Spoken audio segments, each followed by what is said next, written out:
Bu, niki ngisor digelarke napa? Napa?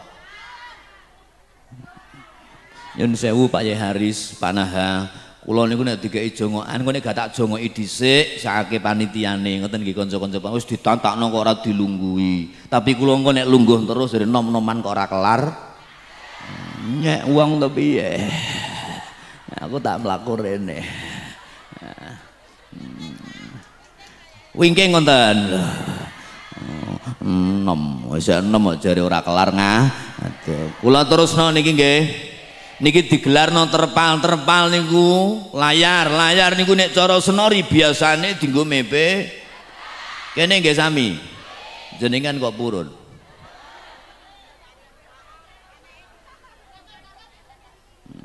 gatel-gatel diempot wong ancene pengen dadi salah paling ora dadi napa ora kok duku ya dadi lha ngoten lho nggih perlu ada perjuangan nyun sewu iki layar ya mbah tapi sandale kok ora ana ning di sandale lho kan perlu saya tanyakan sandale teng pundi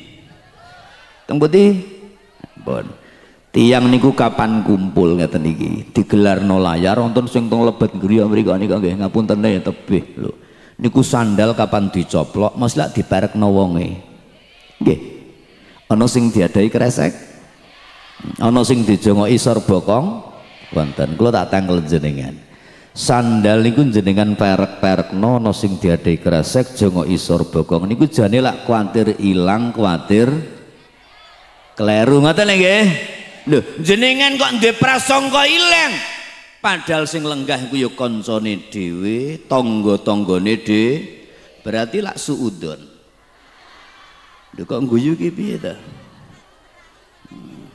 Allahumma sholli ala Muhammad wong iki lho jenenge napa wong kancane dhewe lalah ya ati-ati kuwatir sandale diteki sandale kok kleru ilang niku sebab wong napa sebab gendruwo sing banter wong napa gendruwo wong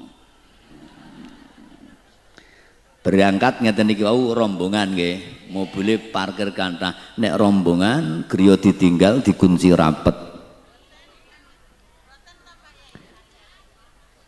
orang mbok tutup Mam wes ya iya ora usah mendelik biasa wong ngaji barang kok pendelian nggawa tas wis nggawa dompet dicekeli bampoh tas ya dikempet rene kuwatir digeret uang atau digeret gendruwo uang mobil teng mriko dijogo kanca-kanca banser sepeda diparkir dikunci setang padahal ya ana sing yo kuwatir ditumpaki uang atau ditumpaki gendruwo uang terakhir jenengan nek kagungan anak perawan niku umure pinten sapa semuni 40 perawan kok 40 kok kaya expired itu kedaluarsa napa nggih perawan umure 17 19 20 duwe anak perawan umur las-lasan iso wedaan iso jilbaban ketok ayune jam 12 bengi dereng wangsul digoleki ning nggon pengajian nggih mboten wonten halo kuwatir digawa wong atau digawa gendruwo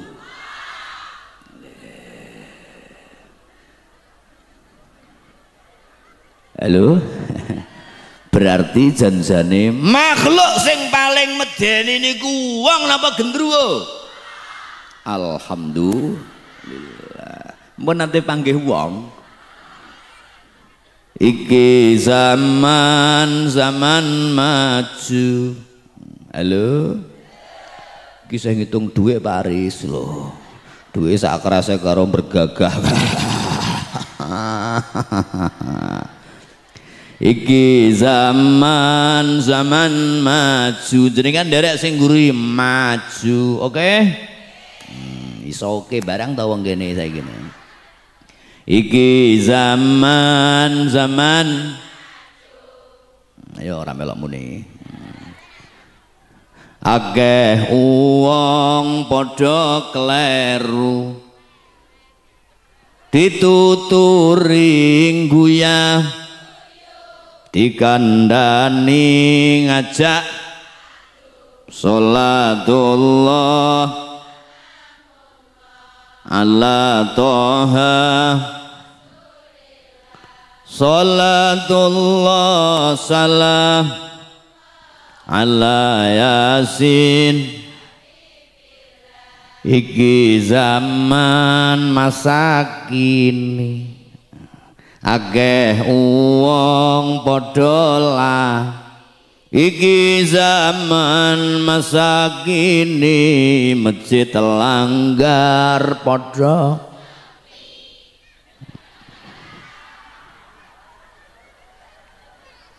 jarang-jarang bocah padha gandrung hapeti jarang-jarang sing sepuh ngaji bar magrib pret delok sholatullah salam ala toha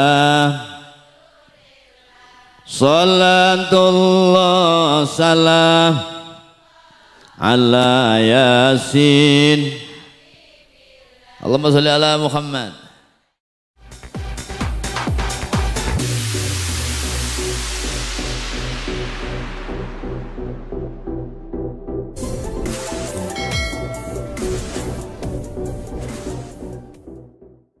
Terima kasih disampaikan. Acara selanjutnya Mauidhah Hasanah sekaligus doa kepada beliau Bapak Haji Zauharu Fahmi dari Tuban, disilahkan. Assalamualaikum warahmatullahi wabarakatuh.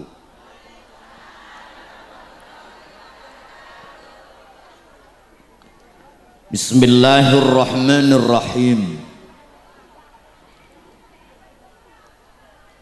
Alhamdulillahilladzi hadana littiba'i manhajis salafis salihin. Ashhadu an la ilaha illallah wahdahu la syarika lahu al-malikul haqqul mubin. Wa ashhadu anna sayyidana Muhammadan abduhu wa rasuluh shadiqul wa'dil amin. Allahumma salli wa sallim wa barik ala habibika wa rasulika Sayyidina Muhammadinil amin wa ala alihi wa ashabihi wa man tabi'ahum bi ihsan ila yaumiddin. A'udzu billahi samiil alim minasy syaithanir rajim.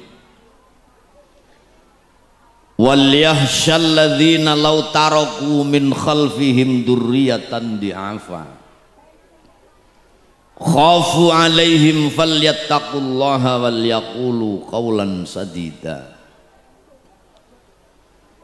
Wa qala Rasulullah Muhammad sallallahu alaihi wasallam man izdada ilman wa lam yazdad hudan lam yazdad minallahi illa bu'dan. Amma ba'd. Kunjuk dumateng kersanipun para sepuh bini sepuh, para masayikh, para kiai, para ibu-ibu nyai, utaminipun jajaran MBJNU Kecamatan Ngasem sami ugi Suryatan Autan Fidiyatan ingkang minulya jajaran pimpinan muslimat anak cabang Ngasem ugi sedaya jajaran kepengurusan muslimat soho fatayat sekecamatan Ngasem, Bapak Kepala Desa ugi konco-konco perangkat, konco-konco BPD, konco-konco LPMD sedaya kemawon ingkang rawuh, konco-konco Ansor, konco-konco Banser, Ibnu PBNU, mbah-mbah budhe bulik sedaya kemawon ingkang rawuh, dulur-dulur kula kabeh donya ngantos dumugi akhirat. Wedang jahe diadai gelas, lungguhe rontok suwe bokong rasane.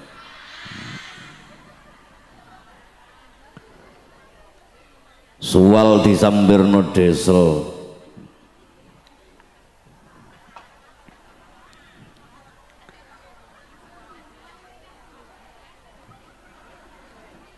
sing budale awal gegere wis krasa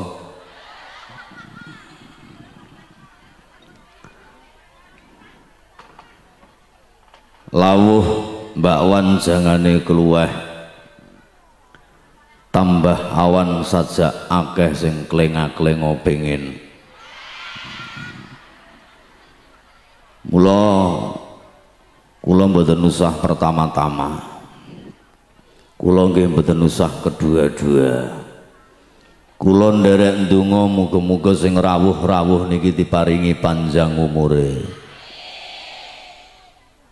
kepiye rampin iki nampani berkat apa piye muga-muga sing rawuh-rawuh kabeh niki diparingi panjang umure tambah sregep ngibadahe sholih sholihah putra putrine jembar barokah rizkine padha iso nyaur utange niki penting Pak Inggi meneh iki manjing ulan besar ngoten nggih kedap malih niki boan kathah ngoten nggih dadi muga-muga sehat lahire ya batine sak dompet-dompete niki terus andum berkat terus niki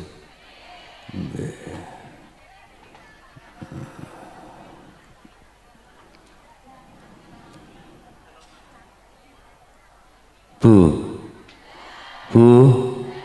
kalih nenggo berkate niki nggih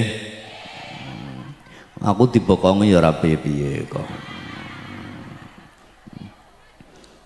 niki sholawatan muga-muga berkate nang beres terus ngaji ngoten nggih adoh-adoh awan-awan nggo iki nek mulih ya alhamdulillah nyangking berkah tapi ya nyangking ilmu sehingga sing padang niki mboten sing rawuh tok tapi keluarga kula jenengan sing teng griya melu-melu padang kabeh dipadangi atine dening Gusti Allah amin Allahumma amin tadzakuriji ranim bidhi salami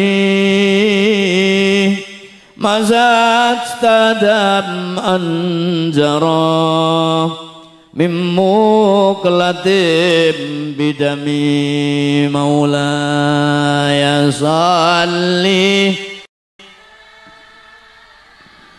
limdaiman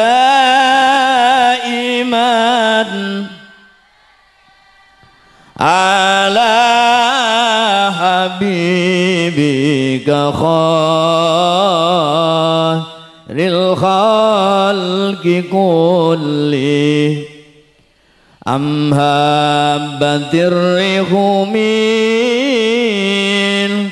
tilqa'i kadhimatin wa awmadal barqu fi dhalma'i min idhami huwal habibul turja syafatuhu likulli hauli minal ahwali muqtah fama li'ainayka in qulta fahamata wa ma liqalbika in qulta astafiq ya himi ya rabbi bil mus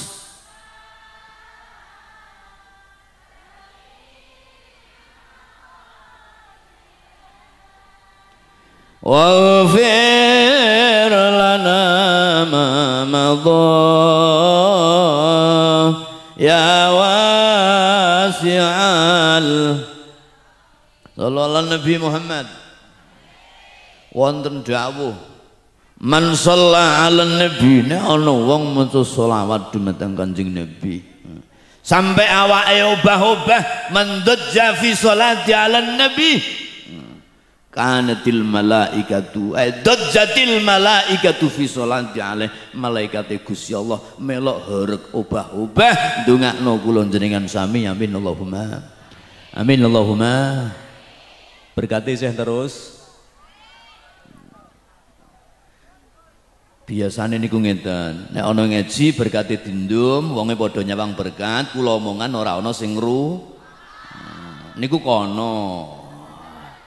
Kene nggih ngoten nggih. Oh, padha. Barokahe selawat burdah niki mugi-mugi sing rawuh kabeh. Ngoten nggih. Kok ana sing sakit gerah nembe susah nendang musibah, muga-muga diwelasi ditulungi dening Gusti Allah. Kok sing sakit gerah nendang musibah niki keluarga kula jenengan teng pundi kemawon, muga-muga diwelasi ditambani dening Allah. Amin Allahumma amin Allahumma. Bu madhep mriki pun nggih pathokane tiyang gesang ngeten, wonten makhluke Gusti Allah niku elek tok jenenge setan. Jenenge napa? Setan. Bolo kiwa jenenge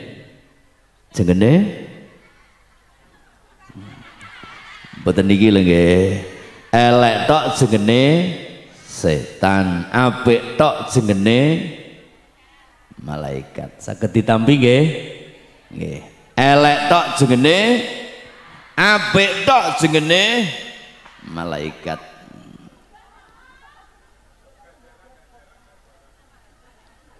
Alaiha malaikatun ghilladun sidadul la ya'sunallah.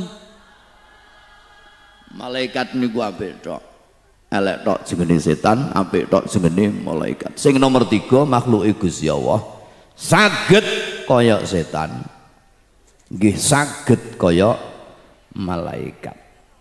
Pun semarap napa dereng niku?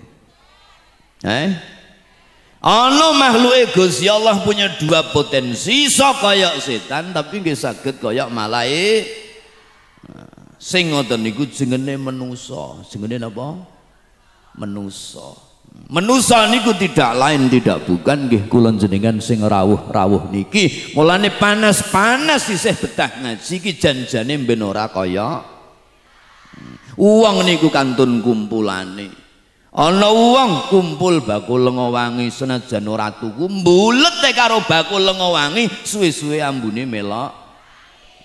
Tapi ana wong kumpul karo bakul pindang senajan ora tuku, suwe-suwe ambum kaya kumpul kok karo Pak Yai Bu Nyai, insyaallah ambune ya kaya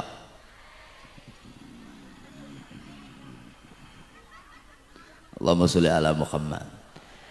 Manusa niku angel-angel gampang tapi nggih gampang-gampang angel. Wong niku nyawang wong kok kon jabane tok akeh kecelike. Napa jaminan wong ku nek sugih mesti lomo? Sing banter ngono lho. Napa jaminan nek sugih mesti lomo? Ana wong sugih medhit. Kene ya ana. Apa nek melarat mesti medhit?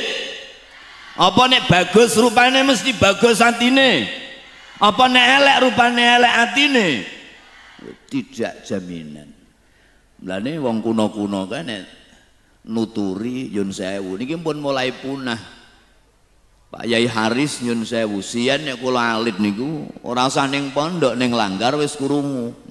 Wa dzimbi gunnatim biyamula idza kana bikil maten katun ya fambiza. Bocah cilik-cilik sing pojok muni wal malakul ladzi bila abin wa la aglala surba wala.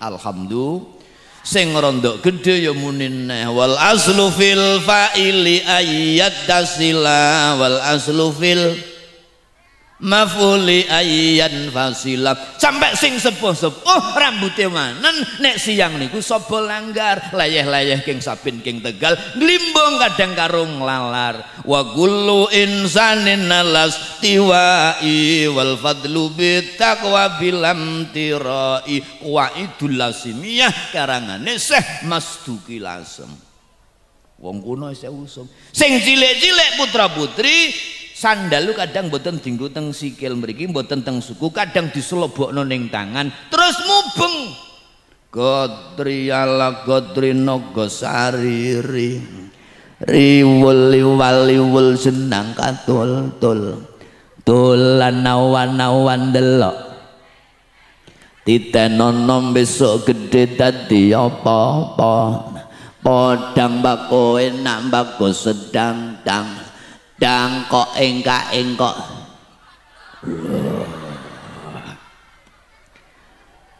niki kula tak nyuwun pirsa sakniki niku nandoman ke parake ning ndi gotri alah gotri niku nang saparake teng pundi ilang keterak mabuk janda keterak mendem wedok anyarne ana jengene cantik-cantik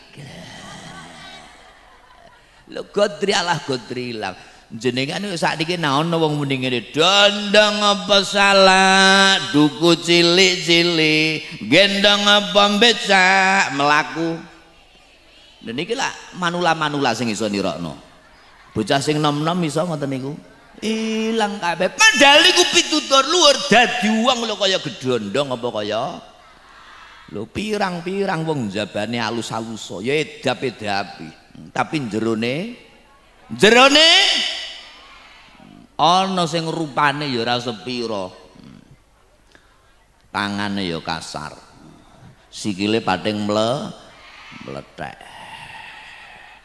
sampai biasane sing duwe punuk niku lak sapi ana wong gegere metu punuke nggih napa nggih tapi ternyata barang dibuka jerone putih kaya salak tegese apa aten-atene apik akhlake sae wonten ta mboten ngoten niku jenengan pilih dondong apa pilih salak dondong apa salak kula pilih duku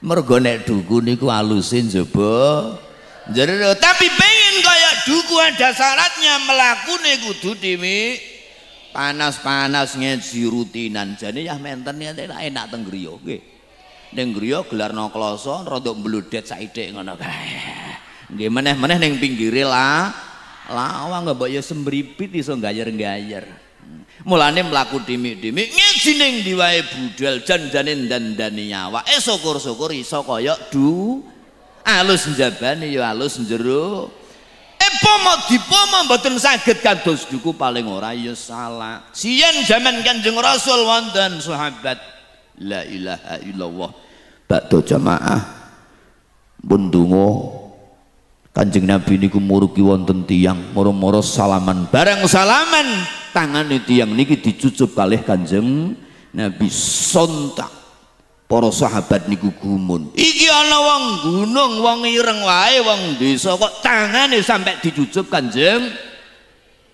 apa gerangan kok gerangan bareng melok ada rahasia apa Kanjeng Nabi diburu-buru Kanjeng Nabi niku lak tiang gunung tiang desa wong tani wong ora duwe asane kok jenengan cucup wonten napa ora tak cucup piye bareng aku salaman karo wong iki mang aku wis mambu gandane suwar lho jajal sikil mlethek iki ana punuke tangane ya kasar besisik kusi napa bahasa Inggrisnya busik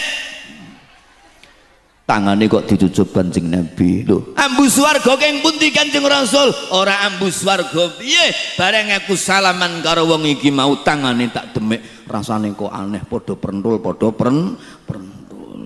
niku nek cara wong Senori jenenge tangane kapalen cara wong mriki napa Kanjeng Nabi dawuh, tangane sampai kampalan, sikile mledhek-mledhek, nandakno nek wong iki sregep mergawe, golek rezeki kanggo nyukupi anak bojone. Tangane sampai kapalan, tlapakane mledhek, ngono isih gelem budal jamaah. Apa ora calon swarga sing ngono kuwi? Ana wong awake ya sehat, kerja ora patek rekoso, omahe barek masjid tapi ora tau mampir masjid.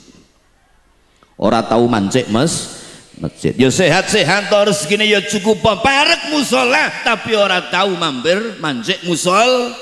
Wonten ta mboten ngoten niku? Wonten ta mboten? Aja banter-banter to, Mbah. Mulane salak ya ora apa-apa, salak iso mlebu suar. Muga-muga kula jenengan sami saged sareng-sareng benjang mlebet swarga kalih Kanjeng Nabi. Amin Allahumma. Amin Allahumma. Bu, niki ngisor digelarke napa? Napa? Nyun sewu Pak Yai Haris, Panaha. Kula niku nek dikeki jongokan, engko nek gak tak jongoki dhisik sakake panitiane, ngoten nggih kanca-kanca. Wis ditantakno kok ora dilungguhi. Tapi kula engko nek lungguh terus dari nom-noman kok ora kelar. Nyek wong to piye? Aku tak mlaku rene. Wingking ngoten. Enom, wis enom jare ora kelar Aduh. Kula terusno niki nggih. Niki digelarno terpal niku, layar niku nek cara senori biasane dienggo mepe. Kene nggih sami. Jenengan kok purun.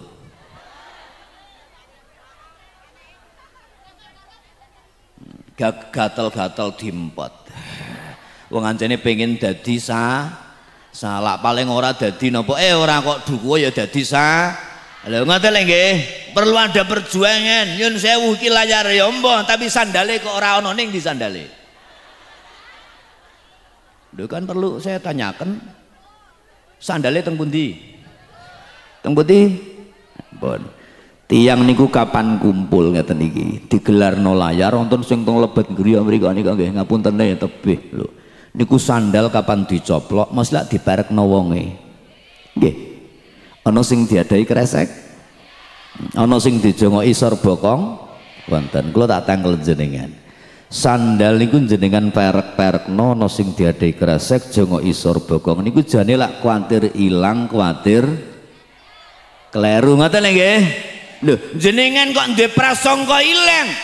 Padahal sing lenggah iku ya kancane dhewe, tangga-tanggane berarti lak suudon. Lho kok guyu ki piye ta? Allahumma sholli ala Muhammad. Wong-wong iki lho jenenge napa? Wong kancane dhewe lalah ya ati-ati. Kuwatir sandale diteki sandale kok kleru ilang niku sebab wong napa sebab gendruwo? Sing banter wong napa gendruwo? Uang berangkat ngeten iki wau rombongan nggih mobile parkir kathah nek rombongan griya ditinggal dikunci rapet ora mbok tutup Mam wes ya iya ora usah mendelik biasa wong ngaji barang kok pendelikan nggawa tas wis nggawa tas nggawa dompet dicekeli bampoh tas ya dikempet rene kuwatir digeret uang atau digeret gendruwo uang mobil teng mriko dijogo kanca-kanca banser sepeda diparkir dikunci sedang padahal ya ana sing njo kuwatir ditumpaki uang atau ditumpaki gendruwo uang terakhir jenengan nek kagungan anak perawan niku umure pinten sapa semua ini 40 perawan kok 40 kok kaya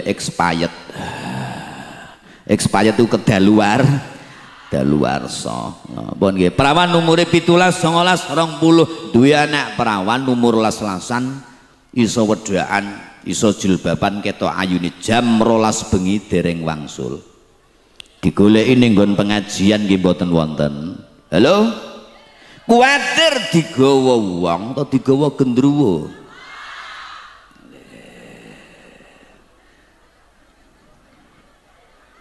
Halo. Berarti janjane makhluk sing paling medeni niku wong napa gendruwo? Alhamdulillah. Mun nanti panggih wong. Iki zaman maju. Halo. Iki saya ngitung duit Pak Aris lho. Duit sak kerase karo bergagah. Iki zaman maju. Jenengan derek sing guri maju, oke? Iso oke barang ta wong kene saiki. Iki zaman ayo ora melok muni. Akeh wong padha kleru dituturi guyah dikandani ngajak sholatullah ala toha sholatullah salam ala yasin. Iki zaman masa kini akeh wong padha lah. Iki zaman masa kini masjid langgar padha.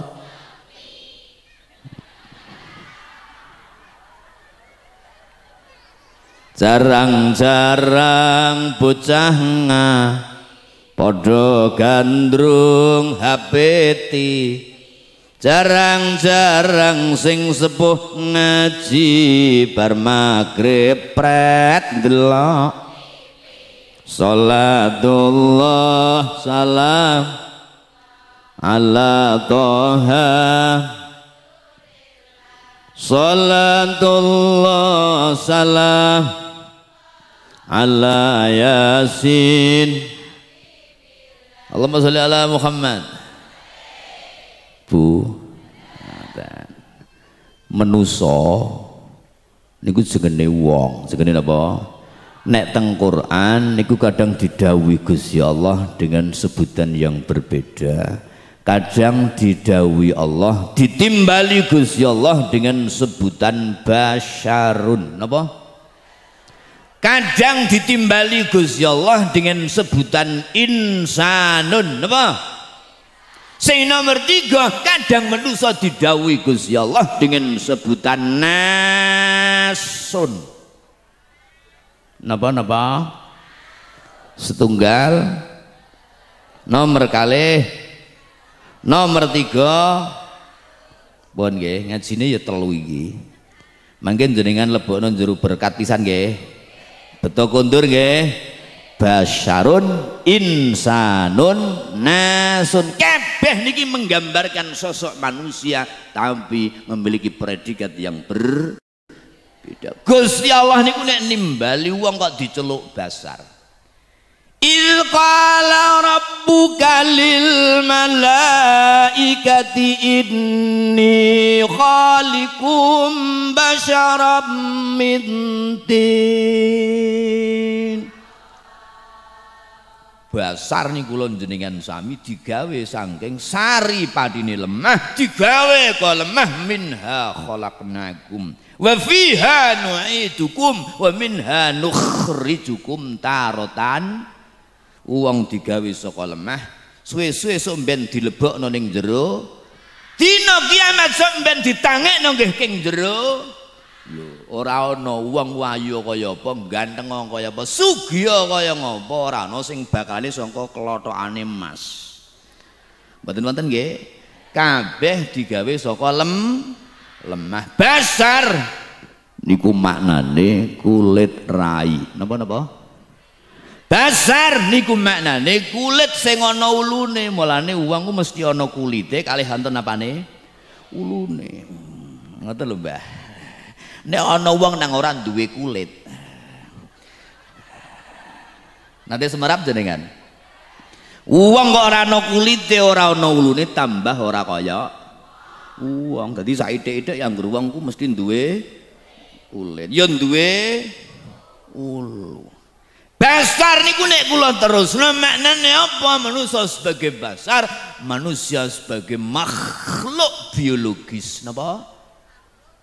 Doyan mangan, doyan ngombe. Mergo mangan ngombe nyuwun sewu ya nguyuh ya ngising. Mergo dilakoni mendina suwe-suwe modot nggih. Modot-modot gede-gede suwe-suwe nikah. Mergo nikah suwe-suwe anak suwe-suwe mati. Kula terusno. Semrak wedhus iku ya mangan, ngombe, nguyah, ngising. Apa? Wedhus nikah napa mboten? Mboten. Wedhus langsung ngumur anak-anak ngoten nggih. Mangan ngombe nguyah ngising anak-anak. Nek ana wong uripe nang dinggo nggur mangan ngombe nguyah ngising anak-anak ora beda karo raja. Halo?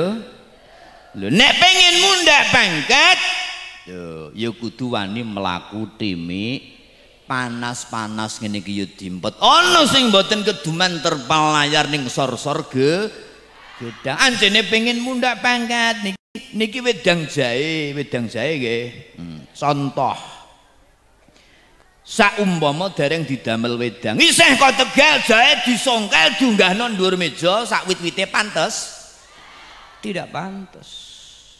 Untuk bisa naik pangkat iso diunggahno ning dhuwur meja kedah disongkel nggih.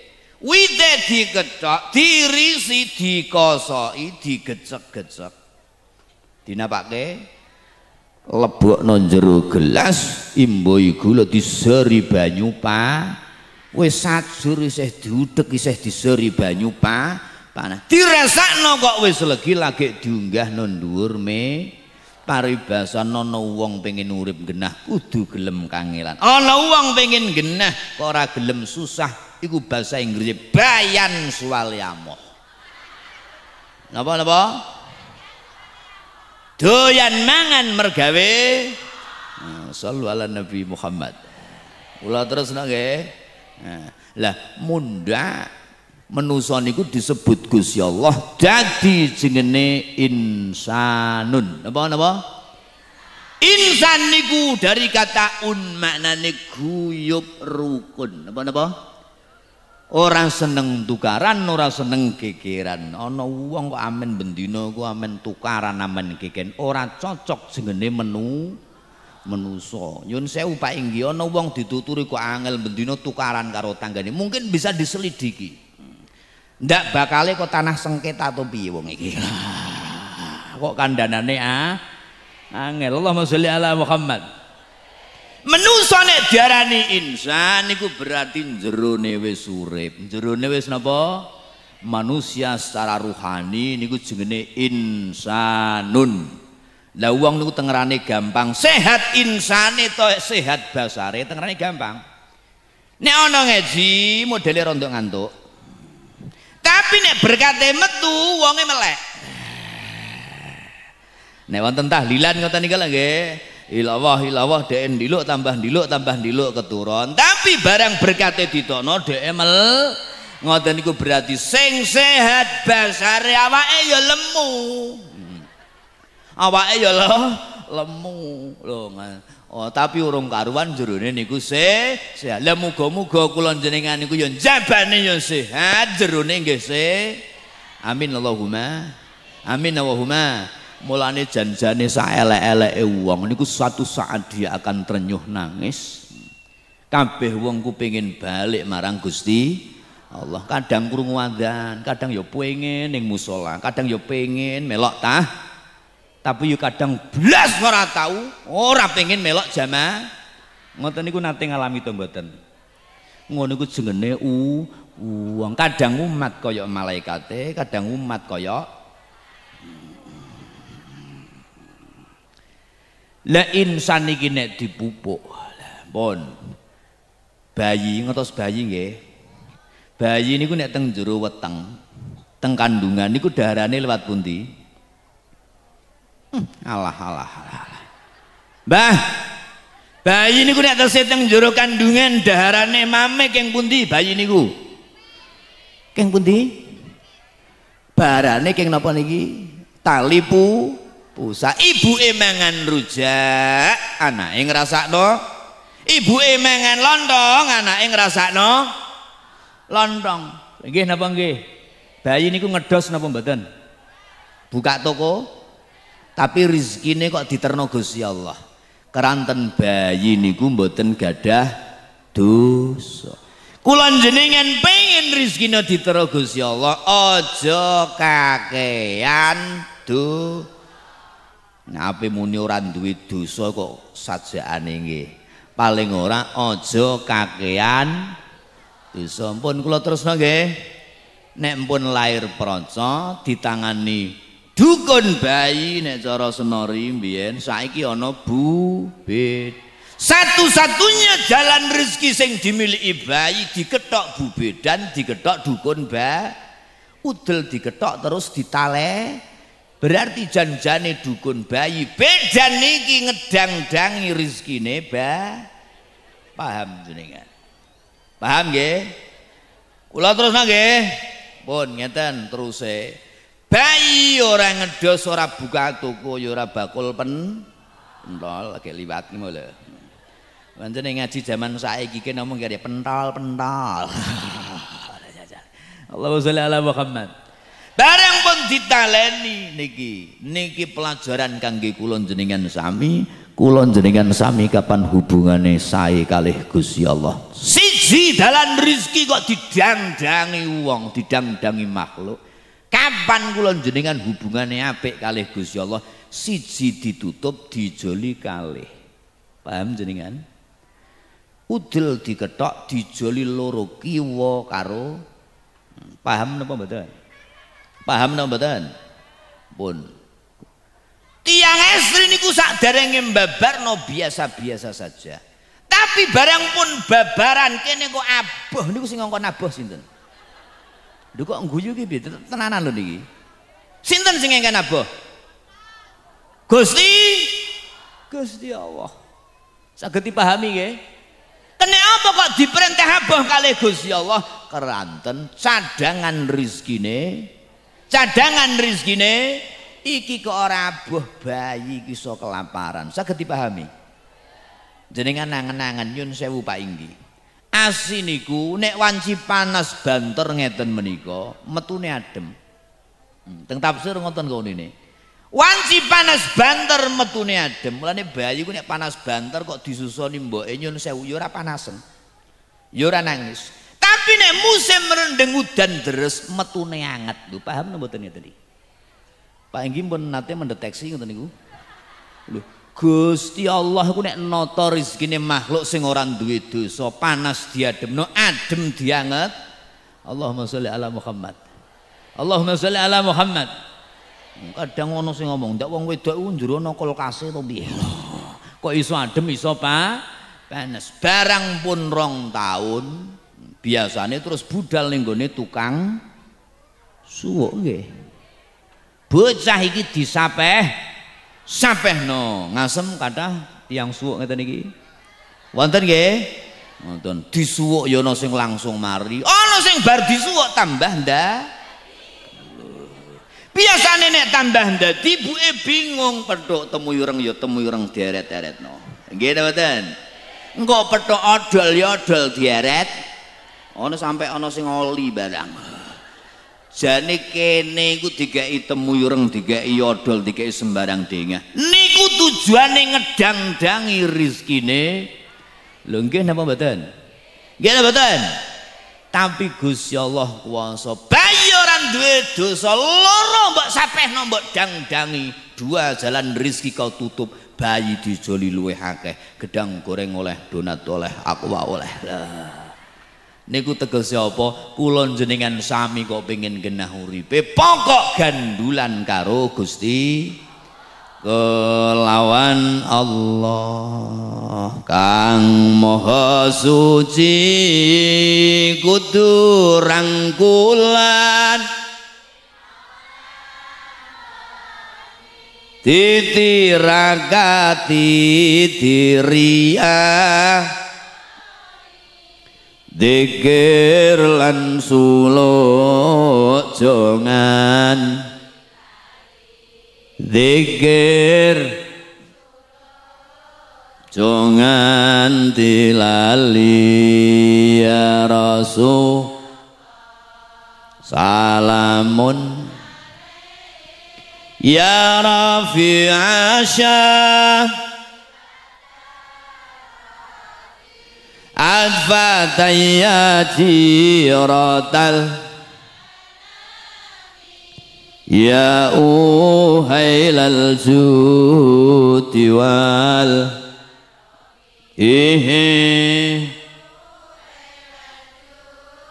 diwal uripe ayem rumangsa tununge rasa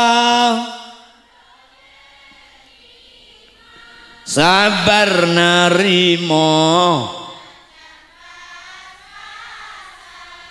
kabeh tinakdir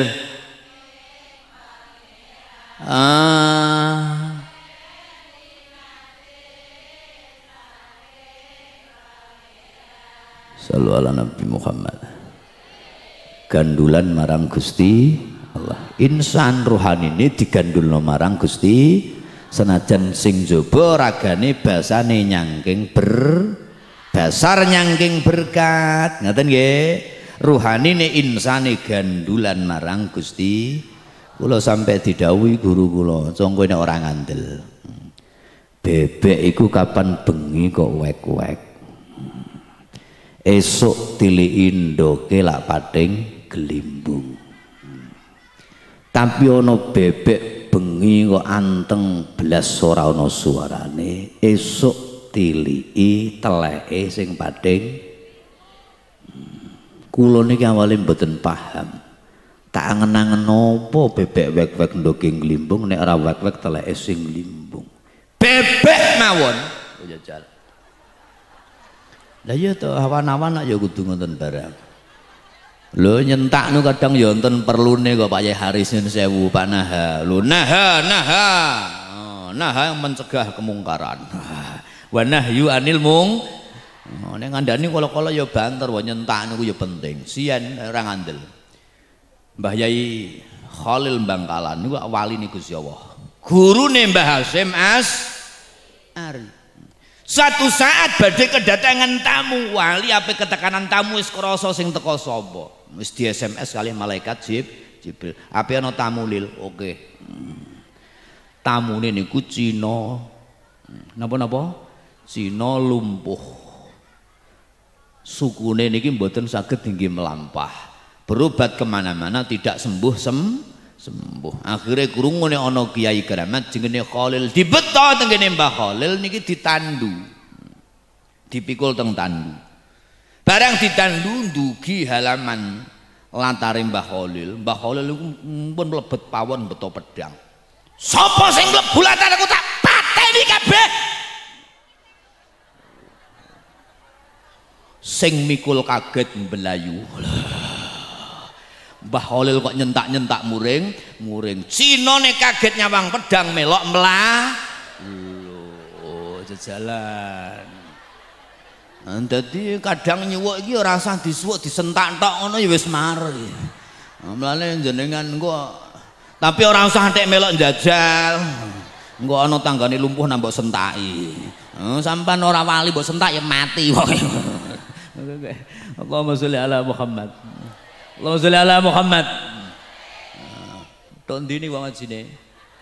Aku sampai melok lali lho. Bebek nggih. Oh. Bebek nek wek-wek wae ngetokno rezeki, meneh-meneh menusa nek rina wengi gelem wek-wek. Lah wek-wek muslimat fatayat niku napa? Sing seneng selawat wiridan nek bengi diwek-wekno. Kok remen bismillah wiridane remen hasbunallah sing diwaca Seneng la haula wala quwata illa billah diwaca haqala la haula wala quwata illa billah. Lho ngono dadi wong ku ya ben ana bedane karo raja kala. Glimbung-glimbung niku ya melok napa wek gadah tasbih teng griya. Lho tiyang kuno jenengan tak aturi pirsa. Teng Senori wonten tukang suwuk. Putrane naminipun Mbah Makmun. Nanti semerap nggih. Mbah Makmun nek nambani wong dibelehno wedhus, duwe dulur namine Mbah Minan niku nek nambani wong ya dibelehno wedhus. Jenengan nek ningali anak putune, oh, dadi sakono kae ketoke kok mulya-mulya. Aja ditingali anak putune. Ayo ditingali mbah-mbahe namine Mbah Jo. Mbah Jo. Sapa sing muni Jauhari? Namine Jonet. Mbah Jonet niku guru ngaji, ngoten nggih. Langgare bolong-bolong. Oh niki lak bolong-bolong lak apik. Biyen niku gelame jati niku bolong-bolong, gladak-gladak inggih bolong.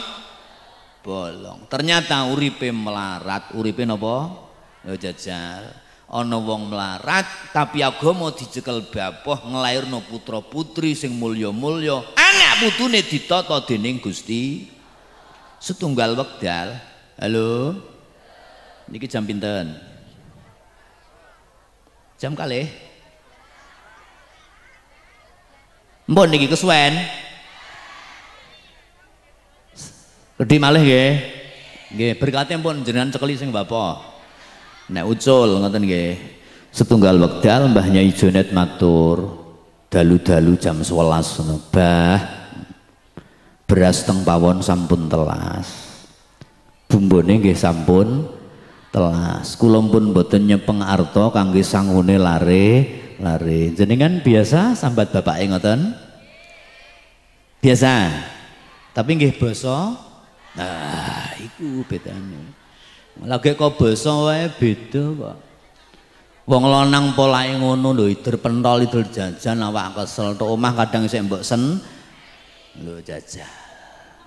Mulane kula nderek pesen wong jare iki ana pengkaderan bareng sing apik nek karo wong lanang, Bo. Jenengan nek diparingi blanja ya matur nuwun ngono kuwi. Kok apik-apik wong kene nyun sewu lho Bu Nyai nggih. Nek diparingi blanja matur basa ora matur nuwun ora. Bojo ora wae kok kuru mati ya ngono kuwi. Allahumma sholli ala Muhammad. Jam 7.11 matur beras telas, bumbon telas, artone telas dijawab kalih Mbah Yai. Karo nyedot rokoke niku rokok linting saking klobotan niku. Sialak dereng wonten sek, wontene klobotan. Nek ora didilat sik dikenekno pecah nggih. Mriki getese wonten ngoten niku.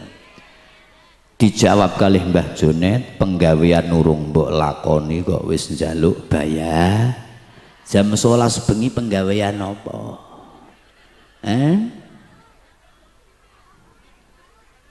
Mulane wong biyen niku betah melek mulane sampai dinggo pujian melek wengi lakonono warung kopi tunggo. Lho kok rono ku piye? Tegese apa? Ngeparek marang Gusti.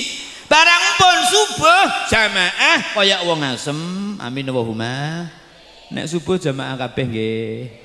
Ketara padang-padang rayune kok. Pun wiridan didongani Mbah Nyai berangkat teng pawon, Mbah Yai Jonet teng pawon isih nyekeli tasbih. Wong kune ku ning pawon isih nyekeli tasbih. Kayu disugokno geni diurupno dandang diumpakno senajan sing digodhog namung to karo wiridan. Ngibur bocah-bocah sik ngertos nyawang ibuke tesih ewoh masak senajan mboten gadah napa-napa ati teng jero nangis dijerotno lewat tasbih niki. Jerit marang Gusti. Mulane tasbih iku nek wong kuno ngarani tasbih iku mentes ka. Tasbih ana sing tasbih iku tatas ka. Mulane senajan Pak Mbok uripe angel paribasan biasa tapi anak-anake padha mulya ditata Gusti. Mergo cekelane apa? Sakniki cekelane apa? Alhamdulillah. Ape turu nek wong kuno ya cekelan terus wong saiki ape turu cekelan apa? Mbah iki ndamel HP, Mbah. Innalillahi wa inna ilaihi. Lho beda nggih tiyang kuno kalih tiyang sak mangke nggih. Mangke dijajal, mangke dalu terus bae dicekeli sing bapak nggih. Pokok diuser-user barang dereng dangu ngoten niku lawang pawon didodoki. Assalamualaikum. Assalamualaikum. Wonten tiyang awake rondok lemo gendong rinjing niku napa? Rinjing. Assalamualaikum Nyai, kula niki tiyang gunung, tiyang bodho Nyai. Tapi kula pengen anak putu kula ngerti ilmu agama. Rinjinge niku ternyata isine ana berase, ana bumbone pawon, ana lenga, ana kecap. Nyai niki wonten sekedhik rejeki kangge keluarga jenengan. Kula ngalap barokah, muga-muga anak putu kula dadi santri-santri kabeh. Amin Allahumma. Wong saiki tesih wonten ngoten niku. Halo. Dolan me kiai nggawa rinjing tesih wonten? Dolan me kiai pendak bodoh. Pendak napa? Wis ora nggawa jajan ngentekno jajane ki ya. Allahumma sholli ala Muhammad. Allahumma sholli ala Muhammad. Barang pun ngoten badhe wangsul, ya ora sempat disuguhi wedang wong kesusu muleh. Niku wong kuno ndamel bengkung, roh bengkung jenengan. Udet bengkung niki dieker-eker, wonten plastik dibundeli. Ternyata teng jero plastik niku wonten narta digulung-gulung rupane rondo amoh. Nyai niki wonten sekedhik tambahan kangge sangune lare-lare. Halo? Masih mendengarkan? Niki dijawab sing banter. Bengi sambat beras telas beras diteri wong. Sambat bumbon telas bumbon diteri wong, sangune lare-lare telas sangu diteri wong. Lo tak tanglet jenengan. Sing ngongkon wong gunung esuk-esuk subuh mriku mau sinten? Sing banter sinten? Lho, urip nu jane ngoten tok. Gusti Allah perintahin nut, engko urip pemlak ditata Gusti. Anut Pak Nah, anut panitia mulai oleh nahan niku Gusti Allah ta mboten? Gusti Allah ta makhluk? Anut naha wae oleh berkat meneh anut Gusti.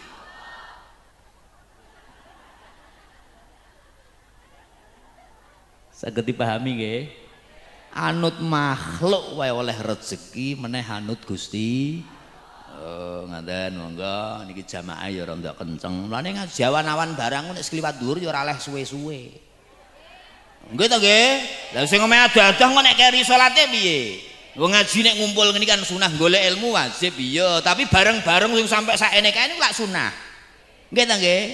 Wong perkara sunah wae kok ngalahno wajib. Ngono niku cara bahasa Inggrise cara Pak Enggi golek uceng kelangan. Understand? Iso ten bareng wong ngene. Allahumma sholli ala Muhammad.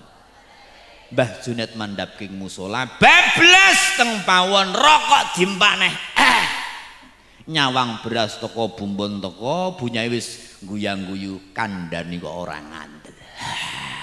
Kandhani kok ora?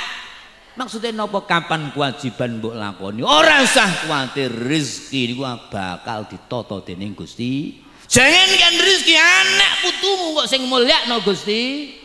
Shallu ala Nabi Muhammad. Sing terakhir. Halo? Sing terakhir terus meneng ngoten napa? Basar niku lahire, insan niku batine basare nyangking berkat ya budal ning sawah usaha njero digandulno marang Gusti. Sakniki menusa Pak Inggi, niki nek disebut Pak Inggi apa pundi to? Jas-jasan kok gak main-main Pak Inggi kene.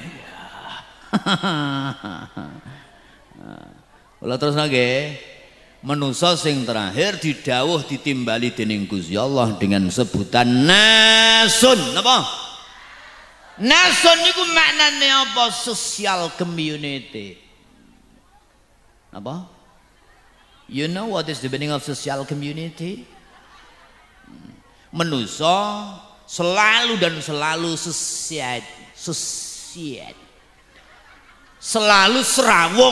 selalu serawung karo liya, ora iso urip dhewe. Mulane aja petita-peti, aja kemaki. Bahasa Inggrisnya kemen. Nek ana wong ngeduk-ngedukno pangkate, eling critane Firaun. Mani tazal bil jah falyatadzakkar ila Fir'aun. Nek ana wong ngeduk-ngedukno pangkate eling critane Fir'aun. Fir'aun sombong, mati diuntal sego. Nek ana wong mani tazzabi mali, saiki ana wong sugih petentang-peten. Meneh wis ora sugih petentang-peten. Eling critane Korun. Korun sugih matine diuntal buta. Iki piye to kok buta barang. Diuntal bumi. Sak banda-bandane kena gempa naudzubil billah lho. Ayo sapa neh? Ngalime, kondange Raja Namrud ngalim, raja matine dicokot nyamuk. Ayo. Wong kondang cokot jengklong kaya mati. Mulane aja kemaki kabeh ku titipane Gusti. Ana wong saiki ngeduk-ngedukno nasabe, manik tazza binasabihi falyatadzakkar ila Abi Jahal. Abu Jahal pamane Kanjeng Nabi. Lho, turunane wong sing apik-apik ndure Quraisy, suku Quraisy wong sing apik. Tapi dadi intipe mergo ora gelem saha. Allahumma sholli ala Muhammad. Allahumma sholli ala Muhammad. Halo. Lah nasun niku nek teng desa Pak Inggi isine ya 5 niki. Ada jempol. Niki napa segene? Bareng-bareng niki napa? Terus. Alah. Penuduh. Wong Jawa kok petunjuk, ya lah petunjuk bahasa Indonesia. Ayo jempol penuduh. Tengah kene pinggir ngono. Niki napa? Penunggul sing dawa dhewe jenenge jempol penuduh penunggul manis baleni pisan kas.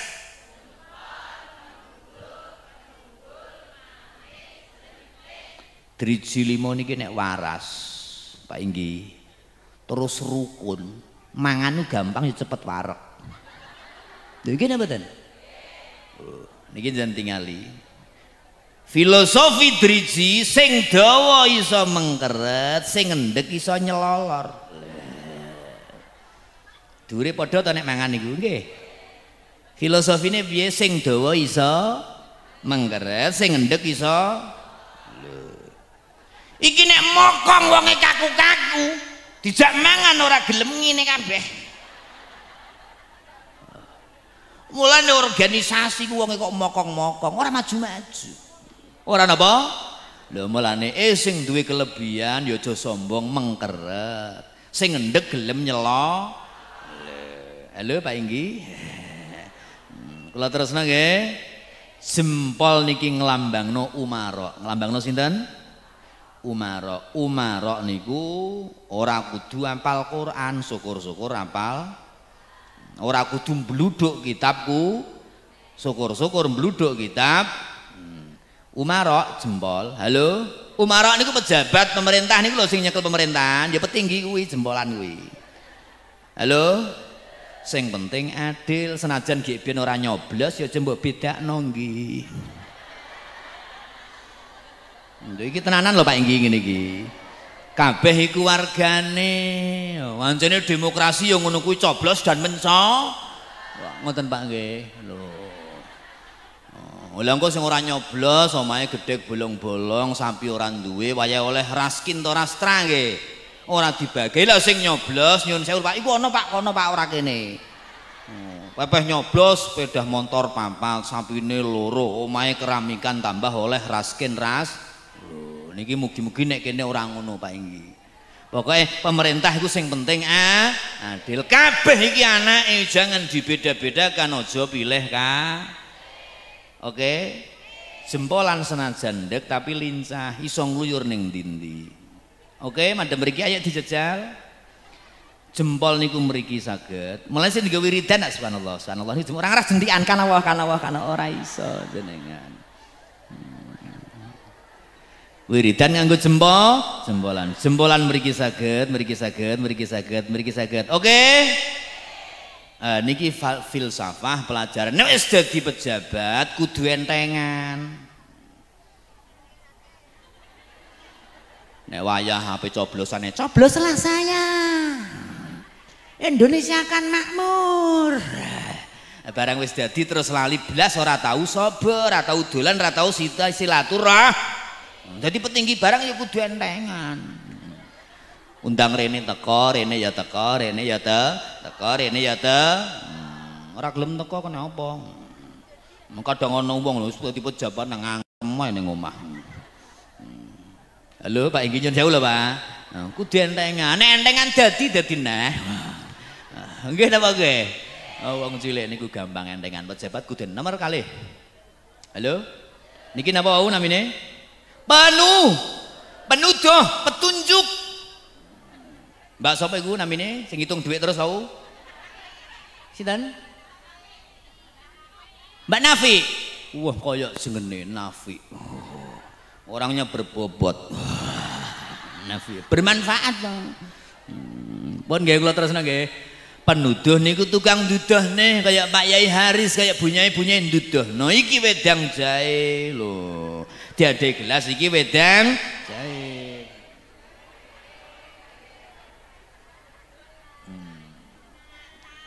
Alhamdulillah. Iki aku banyu rupane bening, tapi botolnya aku rupane kok butek. Aja aku nek cara kono rondok ngulan sithik iku jenenge toak. Jenenge apa? Jenegara nggih wonten toak. Sing wonten pundi toak niku? Tuba. Lah sing tukang dudono bunyai para sepuh tokoh masyarakat duduh-dudono kae bojomu oleh. Nek iku bojone tanggamu niki tukang duduh. Lah kula jenengan nek diduduhno ya kudu anut. Ngoten nggih. Mulane pokok anut sinten anut Kia. Anut sinten kula bali anut sinten? Insyaallah selah. Engko nek ana apa-apa sok mben kok ana pari gawe apa pokok ya anut Kia.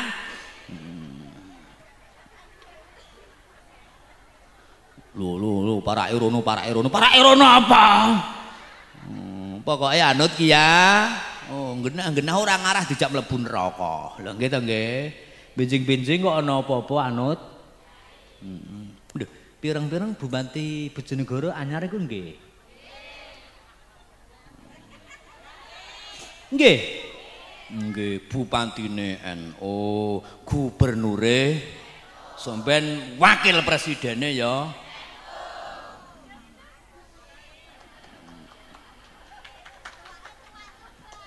Tuak Tuban. Allahumma sholli ala Muhammad. Pun kula terusno rabar niki. Sing niki napine apa sing dawa dhewe? Penunggul niki agnia, iki umara, iki ulama, iki agnia niku wong sugih-sugih, pejabat karo kiai ulama tokoh masa selalu didampingi wong sugih. Mergo wong loro niki nek gak didampingi wong sugih, kiai gawe langgar ya ora dadi gawe masjid ya ora dadi gawe madrasah ya ora dadi kudu ana iki. Petinggi barang ngono ana proyek, ora ana sing nalangi wong sugih, proyek ya mangkrak. Lho kene mboten. Lho kudu ana wong sugih tapi wong sugih sing mulane wiridane wong sugih iku wong sugih kok amen poso wiridan poso. Ya apik poso wiridan, kowe gak korban Kang, aku poso. Halo. Lu wiridan kok poso. Napa wayah kurban kok poso? Mlane nyun sewu, ziarah Wali Songo kadang digalakkan rombongan angger tahun kadang kaya-kaya wajib budal. Tapi wonge ora tau ziarah iku lak ya kala-kala. Mbok 5 tahun 3 tahun pisan.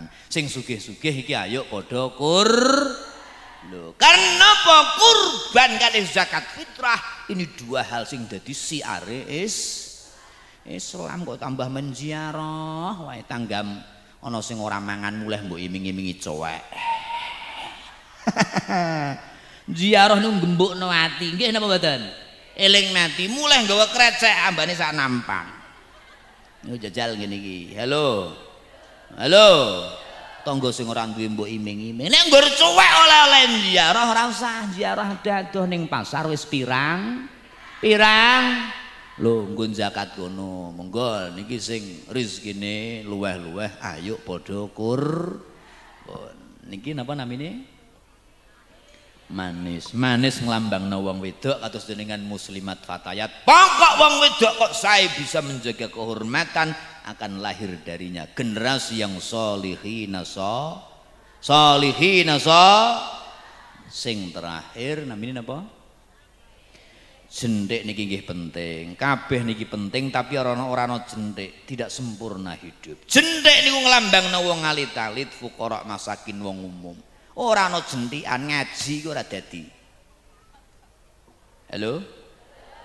Pak Enggi melok nggenjongi terop. Nyun sewu Pak Naha. Pak Naha melok usung-usung salon. Bu Nyai nderek masang niki panggunge? Mboten nderek. Sing ngopeni panggung nata terop niku gak jentikan nggih. Ora ana jentikan ora sedo ngaji. Mane wong cilik niku penting jentikan bagaimana tidak penting. Kula jenengan ana gatel ngupil ya karo. Lho iki ta nggih. Jenengan saged ngupil karo jempolan? Jenengan awan-awan kae bedaki pitik babon blonjo lawuh dhuwit nang kurang ngono kae. Pengecekan Dok. Jentikan ta nggih? Ada pengecekan karo jempolan? Pitik kok mbok cek karo jempol semaput pitik. Wong cilik niku nek diapiki sing metu donga, sing metu napa? Nah, wong cilik ya penting mergo wong cilik iku kok apik. Lho wong cilik kok napa agama dicekeli. Dimulyakno Gusti Allah dongane mandi tapi pasote sosote nggih. Niki lho Pak hati-hati. Wong cilik nek diapiki mesti ndongakno. Ana petinggi nang lomo, ana pengajian ana gelem nyumbang. Oh ya Allah. Muga-muga petinggi panjang umur, sehat anu. Ngoten wae iki. Cilik-cilik suwun kok anune aku kuwi terope gampang aku. Sak umpama lho nggih. Lho, ngoten niku la ilaha illallah. Wong cilik-cilik padha Bu. Wong cilik uripe angel kok wis dingel-ngel. Uripe wis angel kok dingel. Yang keluar tidak doa tapi iki napa mboten? Mulane hati-hati kabeh niki ayo sing rukun, ngoten nggih. Menawi iki apa pilihan macam-macam lho. Ngoten nggih. Sing dawa mengkeret, sing endek nyela. Assalamualaikum warahmatullahi wabarakatuh. Al-Fatihah. A'udzubillahi minasyaitonir rajim. Bismillahirrahmanirrahim. Allahumma shalli ala sayyidina Muhammad walhamdulillahirabbil alamin. Rabbana ighfir lana li walidina li masyayikhina li muallimina liman lahu haqqun alaina wa li jamil muslimin muslimat wal mu'minin wal mu'minat al ahya'i minhum wal amwat. Allahumma ya ilahana la tahrimna min barakati usulina wa la tahrimna min barakati masyayikhina.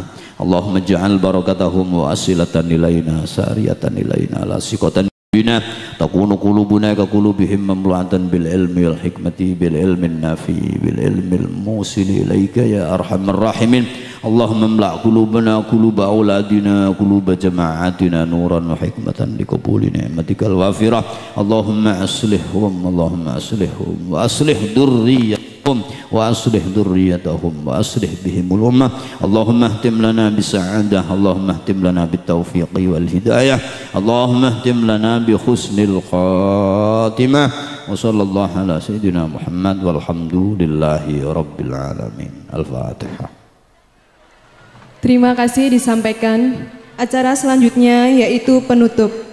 Sahabat-sahabati serta ibu-ibu muslimat semuanya, marilah kita tutup acara ini dengan bacaan hamdalah bersama-sama. Alhamdulillahirabbil alamin. Untuk rutinan Ahad Wage yang akan datang di Ranting Sendang Gerong, saya selaku pembawa acara menyampaikan terima kasih yang sebanyak-banyaknya. Wallahu mufiq illa ahwami thoriq. Wassalamualaikum warahmatullahi wabarakatuh.